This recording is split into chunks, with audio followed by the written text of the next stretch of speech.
കൊച്ചിയിൽ 10ാം ക്ലാസ്സുകാരന്റെ മൂക്കിടിച്ചു തകർത്ത senior വിദ്യാർത്ഥികൾക്കെതിരെ case. Tripunithura Chinmaya വിദ്യാലയത്തിലെ 5 വിദ്യാർത്ഥികൾക്കെതിരെയാണ് ഹിൽ പാലസ് പോലീസ് കേസെടുത്തത്. ചൊവ്വാഴ്ചയാണ് അക്രമമുണ്ടായത്. വിവരങ്ങളുമായി സഹിൻ ആന്റണി ചേരുന്നു. സഹിൻ, എത്ര കുട്ടികൾക്കെതിരെയാണ് ഇപ്പോൾ കേസെടുത്തിരിക്കുന്നത്? വിവരങ്ങൾ എന്തൊക്കെയാണ്?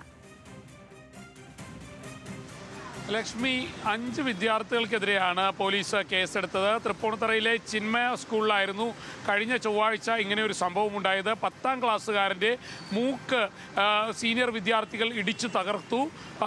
സീനിയർ വിദ്യാർത്ഥികളുമായുള്ള ഒരു തർക്കമാണ് ഇത്തരത്തിൽ ക്രൂരമായി ആ വിദ്യാർത്ഥിയെ മർദ്ദിച്ചതിന് കാരണമായി മാറിയത്. കഴിഞ്ഞ ചൊവ്വാഴ്ച വൈകുന്നേരത്തോടെയായിരുന്നു സംഭവം ഉണ്ടായത്.